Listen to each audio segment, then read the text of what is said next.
Good evening, Dolphins fans. Welcome to another episode of On the FinSide here with Kat and Paul. Follow us on Facebook, Twitter, Spreaker, iTunes, YouTube, iHeartRadio, and Spotify. I'm Brian Cat NFL. Paul is fanatic_pick on Twitter.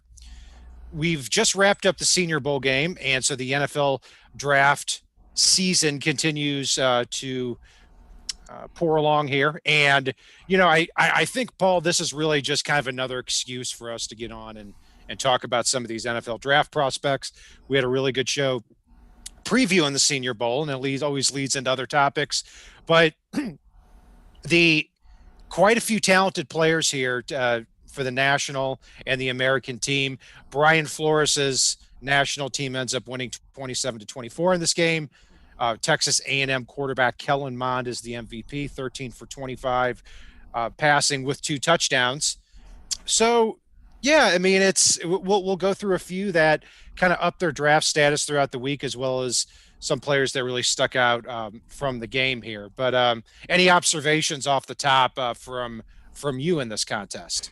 Yeah, I hated that Kellen Mond won MVP in this one, to be honest with you. I saw, and granted, he got his stuff together a little bit more later on, but I saw a quarterback that couldn't hit the broadside of a barn early in this matchup. And that worries me from a guy that I was really looking at towards the end as a potential developmental guy towards the end of this year's draft.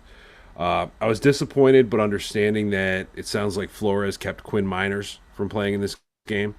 He was a guy we talked about a lot in our preview show, but apparently Flores kept him out due to a broken hand. Sounds like the guy wanted to play, which I love in alignment, and you and I both know Flores had to adore that fact. No, there. Other than as far as a stock down for me with really almost as a whole the tight end class, other than maybe Trey McKitty. I did not walk away impressed with this class. I thought they had a mediocre week, and I thought it was even worse in the game overall. Yeah, as far as developmental quarterbacks, I don't think we saw them here in this game, especially for the Dolphins. I mean, I know we're both proponents of drafting developmental quarterbacks somewhere in the middle to late rounds. I don't know if the opportunity is going to present itself this year. I mean, not only Kellen Mond, who, I saw a lot of really good throws from him in this game, especially down the seam, in that 10 to 15 yard area. I thought were really good. But yeah, he had some pretty ugly ones too. But other than him, Ian Book doesn't have an NFL arm. Sam Ellinger, I question if he has an NFL arm, even though a lot of people are higher on him than I am. So yeah, not a lot of quarterbacks there that impressed us from an NFL draft standpoint. And a tight end, yeah, I've got to say I'm happy that I don't have to listen to you talk about wanting to add a 4th tight end on to this team here Other because than Kyle Pitts. well, okay, yeah, Kyle Pitts is somebody that is a rare breed, and he's basically a wide receiver.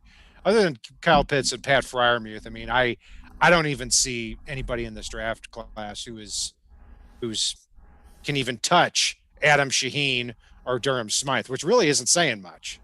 Maybe Fryermuth from Penn State. Yeah,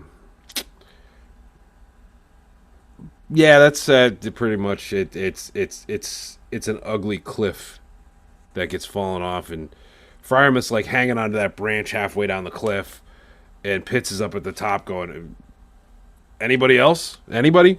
So yeah. He might be that way at receiver too. Well, nah, I don't think he'll separate himself that much, but yeah, we'll talk a lot more about Kyle Pitts. He'll be a popular name here over the next 3 months. Um, but He might take up our whole tight end show because yeah, I don't know. Yeah, we're gonna have to combine that with other stuff, I think. And one of the bigger plays in the game, and probably the play of the game, was running back Michael Carter breaking several tackles, going for 27 yards. He's somebody that very clearly upped his draft status this week. I mean, I think he came into the week here as a more of a 4th round selection, and I think now he's looking in that 2nd, 3rd round area. I've heard a really good comparison for him. I think it was Dane Brugler. I'm not positive. That's Naheem Hines, and he's undersized, but it plays low to the ground, but pretty stocky in his own right too. And again, he gets from point A to point B. and runs hard. So he's somebody that the Dolphins may consider here if he's available in the third or fourth round. Absolutely. I mean, it's yeah. No, I just it's I'm still thinking about probably my most disappointing player in this one. Sorry, I've got myself distracted here. Other than what I saw from Kellen Mond, Deontay at guard. I know he was a guy that we were looking to hopefully see something from, and I walked away so disappointed in this one. I know you did too. I saw you tweeting about it as well. I just thought he was a turnstile early, and really between him and the tight ends early in this game, Kellen Mond had zero chances in that pocket. He was just getting pelted pretty early on, and God, Deontay was so bad. Yeah, I couldn't get over it. he got torched on a sack and forced fumble by Odigizua from UCLA, who really had a good week and had a great game here. 6'2", 280 pounds. He's somebody that was really disruptive throughout the weekend in this game. He torched Deontay Brown, basically ran completely around him. And you saw in this game, I don't know if I've ever seen a player have a worse Senior Bowl game here than Alabama guard Deontay Brown. And he screwed up early in the week and probably at the buffet weeks before that by showing up at 364 pounds. And it's one thing if you're just mauling people, but he wasn't doing that throughout the week. He wasn't doing it in the game. He was getting run around in the game. But the video I posted on my Twitter page has him trying to go out and block on a screen pass. And not only could he not, he laughably couldn't do it, but he also didn't even look like he cared to try. I mean, I really think this is somebody who went from in 1 week and went from a third round pick to possibly being undrafted. Yeah, and do me a favor. I was just thinking about this. If one of our listeners is able to make memes, I really want one of the guy with the stick poking Deontay Brown saying, do something. Because that's all I could think of with him watching him play in this game. So, Kat, I apologize. I totally derailed. Were you asking me about Michael Carter before? Because I was done with Michael Carter. We've talked enough about him. I mean, unless you have something to throw in there. No, he surprised me this week. I mean, he was a guy that really wasn't on my radar. I liked him, but I didn't really see him as a fit. I mean, he's what, 5'7", and here I've been talking about the big backs, and in a game that Ramondre Stevenson played in, I wound up walking away more impressed with the little guy. I know that Ramondre Stevenson was puking early in the week. I'm hopeful that was the cause of his poor play because he did not look like the same player that I've been talking about for a while now. But kind of made me a little nervous and dropped his stock, whether he was sick or not. What surprised me a little bit is he showed up at 227 pounds, and I thought he was more of a 240, 245 pound guy. Now, maybe I don't know, because it could be better. It could mean that he was in better shape, but if he's puking in the practice, as you said, you know more about that than I do, Yeah. then that takes some credibility away from that, because you would think if he shows up at 227, he's supposed to be in a lot better shape. And from that point, I mean, wouldn't you rather just have him at 246 so he can run people over more? So yeah, he's somebody who certainly hurt his stock this week, and we didn't see much of him in the game either. At wide receiver, Demetric Felton continued his great Senior Bowl week here with a touchdown early in the game. He beat Georgia cornerback DJ Daniels, who had a rough game and a rough week at the cornerback spot. Des Fitzpatrick, 6 catches for 90 yards, got open a lot. It seemed like he was the target over and over again in the first half. Had a couple of drops, but throughout the week had a lot of really good Oronde Gadsden like giant hands catches. So he's kind of been the other guy opposite Tutu Atwell at Louisville, more that possession guy. I don't know where he figures into this. He's not a player I've had a chance to look a whole heck of a lot at, but yeah, he did. When you lead the Senior Bowl and with 90 receiving yards there, that can up you a little bit. It can. And two other receivers I thought really upped their stock this week. Shi Smith, who I've been talking about since last draft when I wanted him to come out, and I know we spent a lot of time on it. And Amari Rogers, I thought, really had a good week, even if he didn't put up the biggest numbers in the game. He's another guy that really, I think, moved himself up a lot of radars this week as far as the receiving core goes. He could fit that same type of role that Hunter Renfrow, also a Clemson Tiger, has in the NFL, where hey, he's not going to beat you with his speed, but he in the slot and underneath. He's a really good receiver, can break tackles after the catch. He's not gonna kill you over the top, but still a really good player in his own right here. And he had a couple of catches in this game too. On the offensive line, I keep going back here to Dylan Radens from North Dakota State, and I for me, what a lot of people tend to say is that there may not be that big of a difference between Penei Sewell and then the second and third offensive tackles, which are presumably Rashawn Slater from Northwestern and Christian Darrisaw from Virginia Tech. I couldn't disagree more with that. I see Penny Sewell perched up way at the top, and then I see Rashawn Slater and Christian Darrisaw as kind of mid to late first round prospects. And I don't see a big difference with Dylan Radens here. I think he had a phenomenal week. He's 6'6", 300 plus pounds. He can play guard, and I think his best position is left tackle. If you get him into a scheme where he can use that athleticism, and to get downfield and provide those blocks as well as wall off defenders on the edge, I really think we might be talking about a late first round pick here. We might, we should, and I don't know if we will be, which is crazy to me. It's he has all the talent to be up there, but I think given some of the log jams that are there in the first round, we may see Raiden slide as far as the late second, as good as he is. He's a guy that I came in liking, and given the fact that there's not going to be a true combine this year, there's not going to be a lot of the true methodologies that normally exist.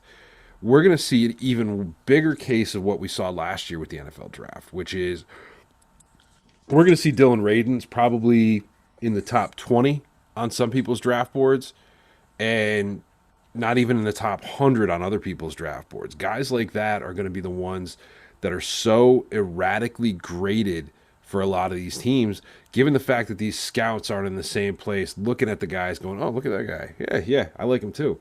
And things like that. And watching these guys look at somebody and go, ooh, what is he looking at over there? There's a lot of that, and it has a big impact over time throughout the process here. Yeah, that's a good point, and I think Radens would be erratically graded even if this were a regular year because he's somebody that may not fit every scheme. If you're looking for a big hulking left tackle, you may go for an Alex Leatherwood, who didn't have a great week uh, in Mobile here. I thought Radens potentially may have leapfrogged Leatherwood, even though I like Leatherwood's tape a lot better this year than I did last year. But yeah, like you said there, log jam is the word at left tackle right now because when you talk about um, when you talk about that second tier of tackles, there could be 4 to 10 offensive tackles there. I mean, you're talking about Radens and Alex Leatherwood, Sam Cosme from Texas, also, players who showed up this week and played well. James Hudson from Cincinnati and Deontay Smith from East Carolina. So we could be talking about a deep offensive tackle class.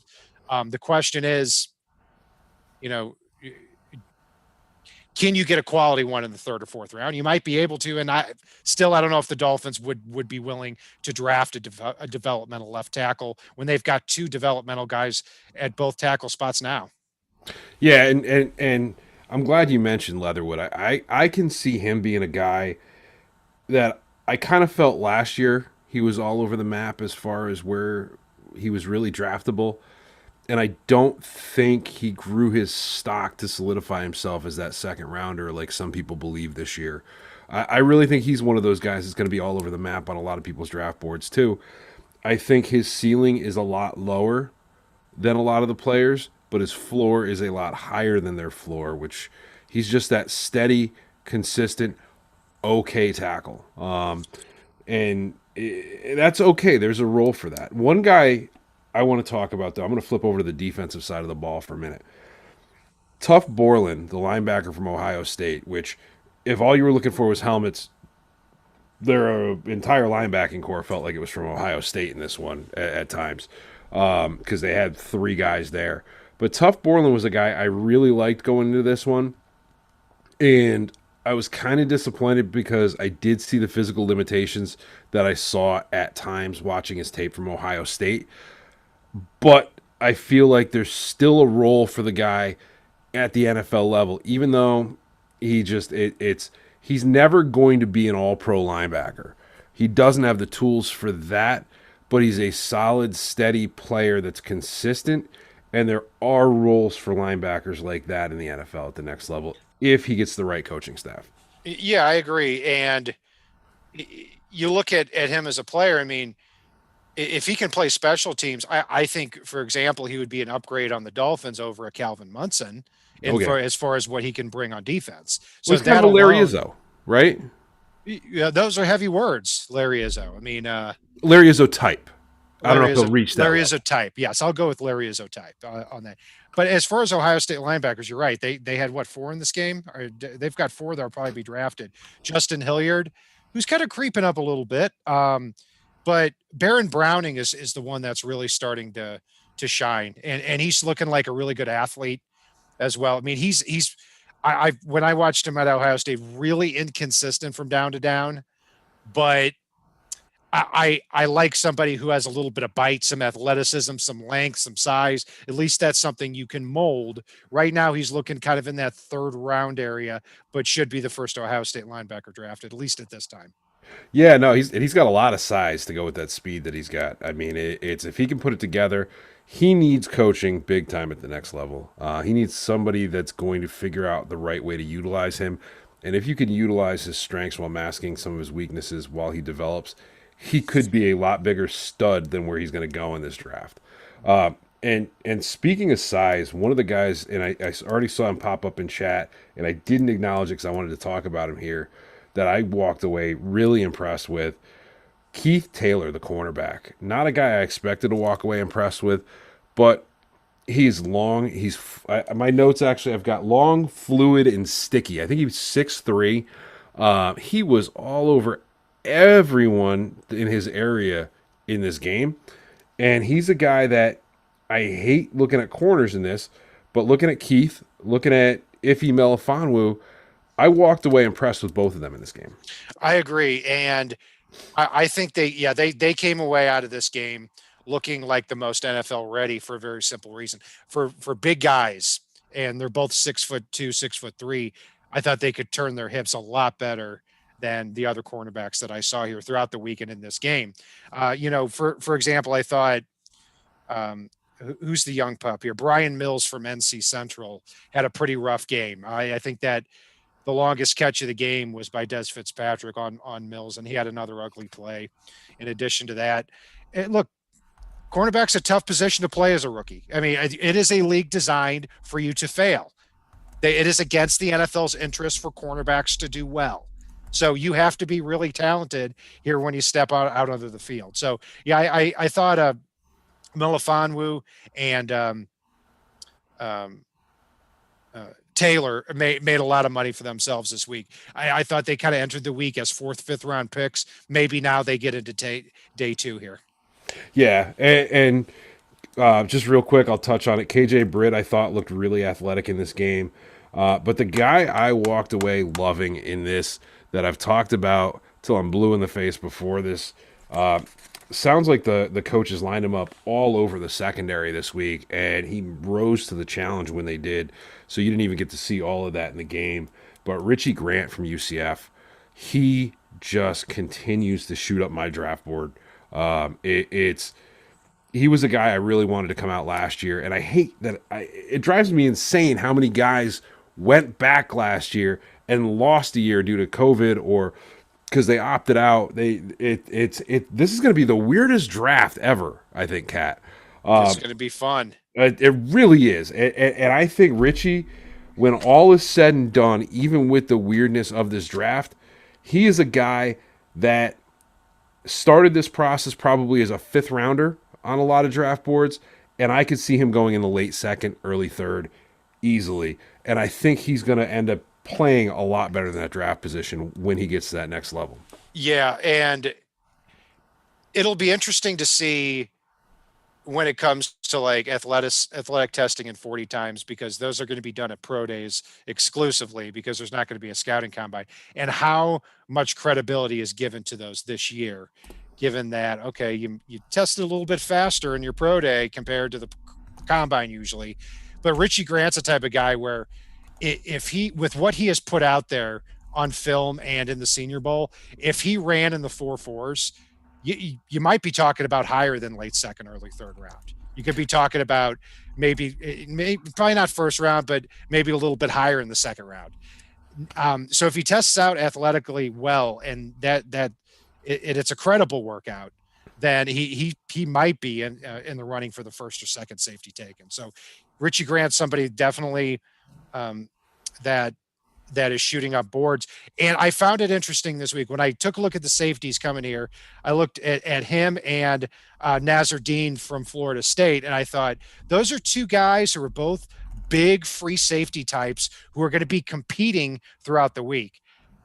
Nazar Dean had a terrible week. He didn't look impressive in the game, and Grant was the exact opposite. So I don't know how anybody could have Nazar Dean higher than Richie Grant heading into the rest of this draft process.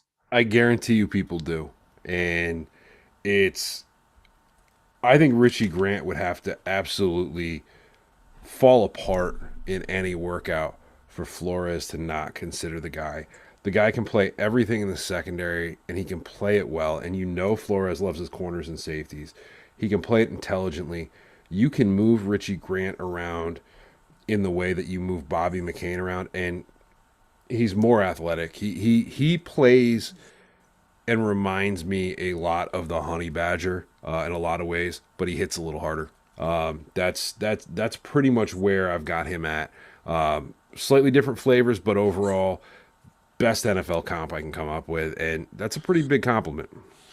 Yeah, I think he might play in the box and move around a little bit. Honey Badger's a 4-time Pro Bowler. He's cut from a different cloth, and he's undersized too. So there's some differences there, but I understand what you're saying as far as the role is concerned. So other players too here is sticking on the defensive side of the ball.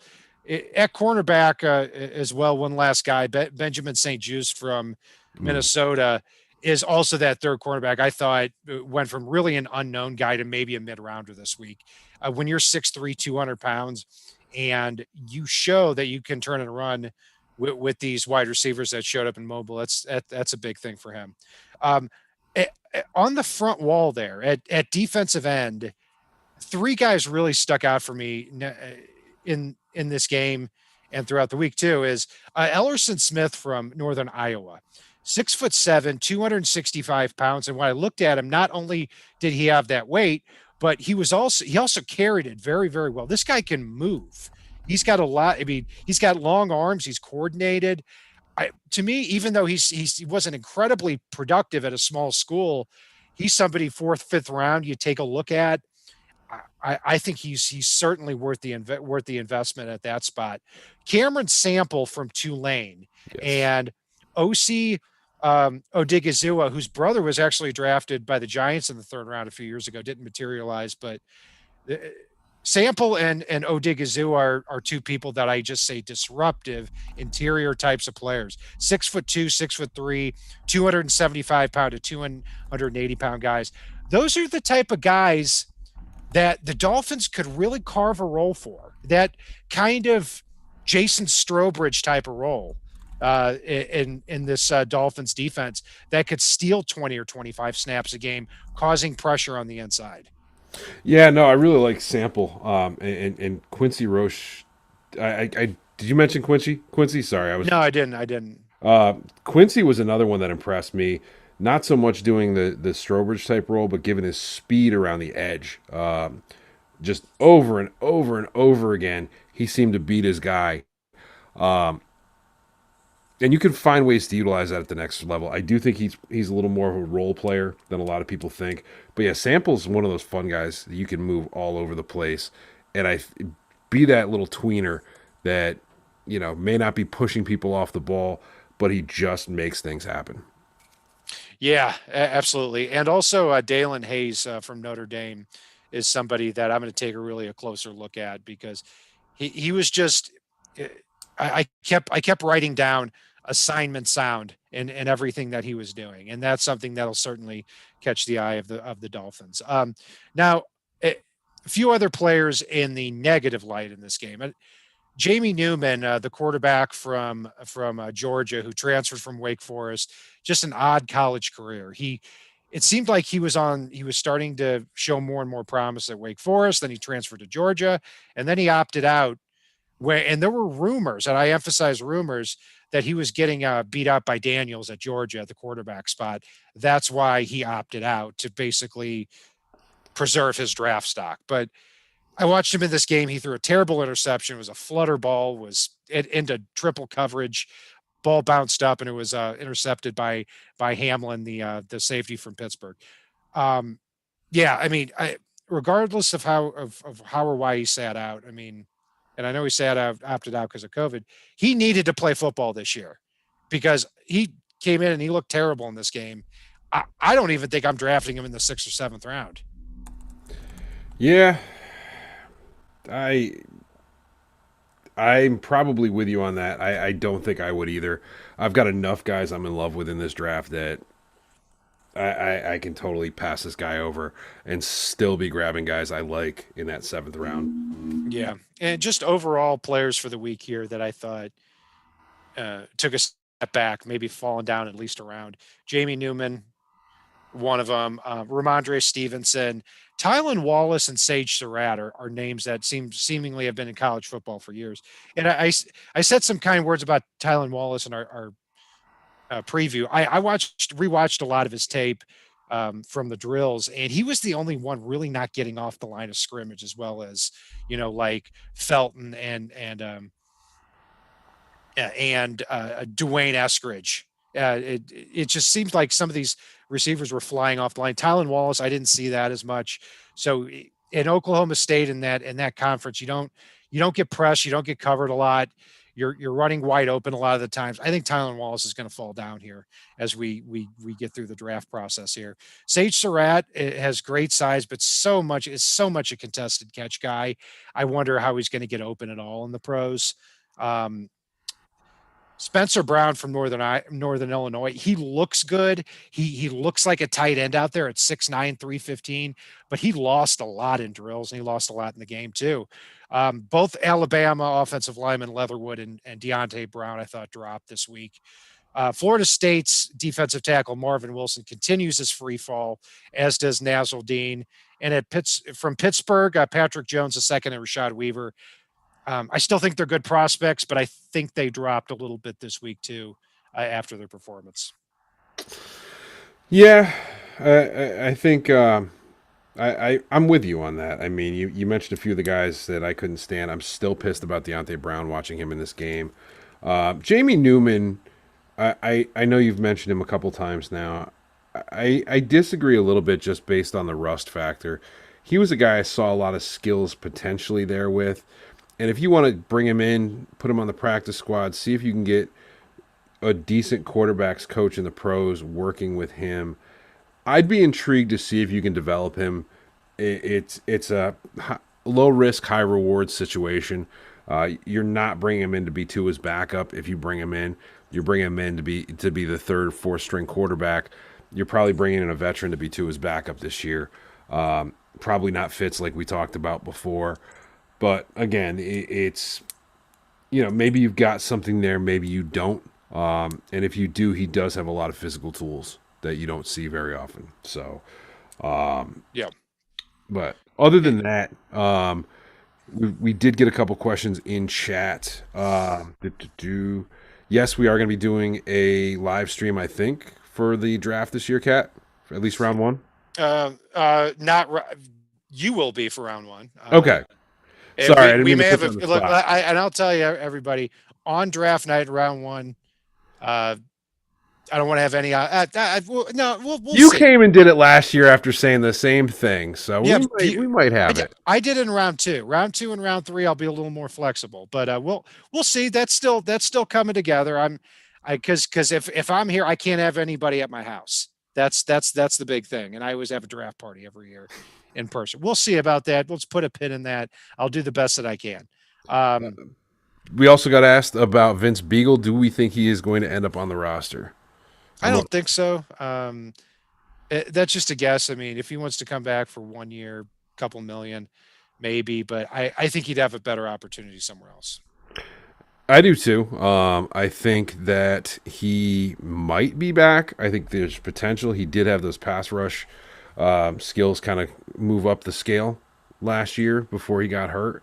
So there is potential there. But again, if he ended up being some whistleblower, whatever that some people think he was or wasn't, that and it does come out. I could see Flores being like, you know what, get out of here. Interesting question we got here, Kat, and I'm going to jump in on this one first. I didn't want to dive in while we were talking about the individual prospects. Somebody asked if the Dolphins decide they're not high on Sewell, Parsons, or Smith, who would you draft? And if you choose to trade back, who from the Senior Bowl would you consider with that pick if you trade back? For me, there isn't a player I would take above 18 that was at the Senior Bowl this week. So if you trade back, that's easy. I wouldn't take anybody from the Senior Bowl. But again, for me, as far as if you just trade back and you take anybody, and Parsons isn't there, you don't like him, I would take Pitts easily. Yeah, it's kind of a loaded question, a good question too. So if I understand, we're talking Sewell. Sewell's gone, Devontae Smith's gone, Micah Parsons is gone. Is Yes. that what I heard? Yep. Then Jamar Chase would be the highest guy right now on my board for that. But it also depends too on what the Dolphins do in free agency. Because say they come away with Kenny Galladay or Allen Robinson, I don't think you can take Jamar Chase because now you've got Chase, Robinson, Gesicki, and Parker. I think you've got four guys who are really good at the same thing, even though it looks like a great wide receiver unit on paper. So in a trade down, I'm more interested what future picks they would get in a trade down because if you can get a 2022 first rounder and another future pick, we keep this draft party going, Yeah. and we still have more than enough to add good pieces in this draft and maybe have two first rounders in the next draft. So I'll throw it back at you on this, Paul. You said you wouldn't take anybody from the Senior Bowl, and I agree with you. Or you wouldn't take anyone before 18 for the Senior Bowl, and I agree with you. Let's say, just throwing it out there, the Bears are the Bears are the Washington football team at 20 and 21. Okay, Yeah. they call up and say, "We will give you our first rounder in 2022, 2023, and we'll give you a third rounder this year. Same price tag for that the Lions got for the Jared Goff Matt Stafford swap. Okay, Okay. they're coming up to take a quarterback at 3. Would you be happy going down to 21, getting a 2022 and 2023 first, and taking Kadarius Toney? No, I love Okay. Kadarius Toney. I'd rather just draft Kadarius Toney at 18 and move down to 6 or 7 and take Pitts or Parsons. No, no, Okay. Okay. I like accumulating, but I think you found the trade down. I tap out on. I don't want to leave the top 10. There are too many guys in the top 10 that aren't quarterbacks that Miami's got a crack at here. If you're talking 11 or 12, I think one or two of those guys will slide there. If you're talking 21, 22, I'm not interested.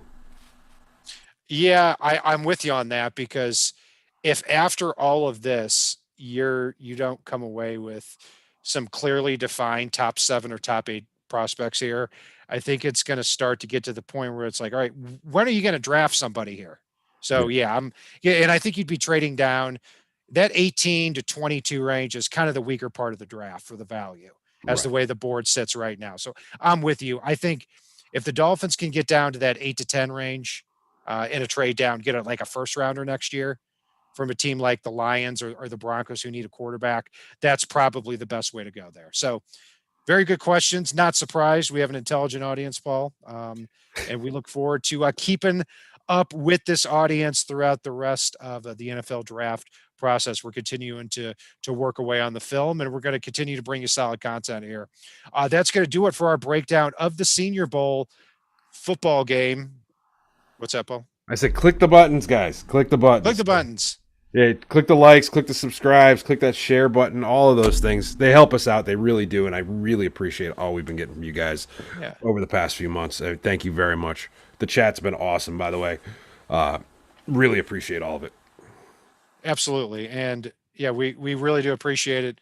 And I was going to say something clever like, or dark, like if you don't push the subscribe button, then we hate your entire. I don't know. I can't come up with anything, but anyway, we're just going to leave it there on a positive note as usual here. So I'm not sure what the next show is going to be now. Here we're gonna we're going to continue to go through with the position by position grades, or not grades, but talking about position by position as we continue to roll through the film here, Paul. So that's going to do it for our breakdown of the Senior Bowl game, where Brian Flores' national team won 27-24. I'm Brian Cat NFL. Paul is fanatic_pick on Twitter. Follow us on Facebook, Twitter, Spreaker, iTunes, YouTube, iHeartRadio, and Spotify. If it's not on the right side and it's not on the left side, it is on the fin side.